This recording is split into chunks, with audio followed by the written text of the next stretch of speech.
گزشتہ کچھ دنوں سے مذاکرات اور ثالثی کی باتیں تو ہم سن رہے ہیں. کل ٹرمپ انتظامیہ نے فارملی بھی یہ کہا کہ پاکستان بطور کنفرم کر رہا ہے کہ وہ ایک میڈیٹر کے طور پہ اپنا کردار ادا کرے گا. 5 دن کے لیے ایران کی انرجی انفراسٹرکچر پہ حملے روکنے کا بھی کہا گیا. پھر رات یہ مدت مزید 10 دن بڑھا دی گئی، لیکن ایران کی طرف سے کوئی مثبت رد عمل نہیں آیا، کیونکہ گزشتہ سال جون میں بھی مذاکرات کے دوران ہی اسرائیل کی طرف سے حملہ کیا گیا اور اب فروری میں بھی یہی ایکسرسائز دوبارہ ہوئی. تو اس سب میں مذاکرات کے درمیان کیسے یہ یقین دلایا جا سکتا ہے کہ ایسے حملے نہیں ہوں گے؟ اور 2018 میں ٹرمپ نے اوباما کا 2015 میں جو کیا گیا معاہدہ تھا اس کو بھی ختم کر دیا تھا، تو ایک ٹرسٹ ڈیفیسٹ مزید بڑھ گیا ہے. آپ کو لگتا ہے کس طرح سے بات چیت آگے بڑھ سکتی ہے؟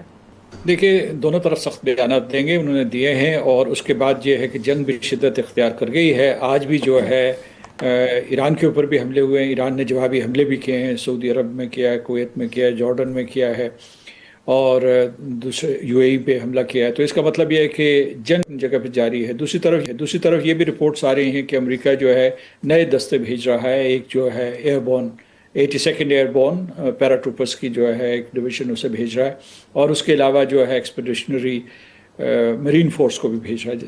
اور ادھر جو ہے ایران نے بھی تہیہ کیا ہوا ہے کہ وہ وقت کا تعین کریں گے کہ کس وقت جنگ ختم ہوگی. تو یہ متوقع ہیں یہ بیانات. اور جہاں تک سفارتکاری کا تعلق ہے، آپ نے خود کہہ دیا کہ بد اعتمادی دونوں ممالک کے درمیان ہے، جس کی وجہ سے جنگ ختم نہیں ہو رہی. لیکن کچھ ایسے معروضی حالات ہیں جس کی وجہ سے دونوں ملک اس کے بارے میں سوچ رہے ہوں گے. ایران، اس کی تباہی ہوئی ہے بہت بڑے پیمانے پہ. جو امریکہ کے دعووں کے اگر آپ اعتماد کریں تو وہ یہ کہہ رہے ہیں کہ ان کا 90% میسائل کیپیبلٹی ختم کر دی گئی، نیوی کا صفایا کر دیا ہے، اور 150 ان کے جہاز تباہ کر دیے ہیں. اسی طریقے سے مائن لیئرز جو تھے، مائن لیئنگ شپس سے، ان کو بھی تباہ کر دیا گیا ہے. اور اس طریقے سے ان کا ملٹری انڈسٹریل کمپلیکس بھی یا مجروح کیا گیا ہے یا اسے تباہ کر دیا گیا ہے.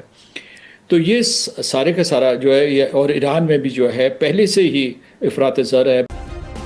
سبسکرائب کریں اور بیل دبائیں تاکہ کوئی خبر رہ نہ جائے.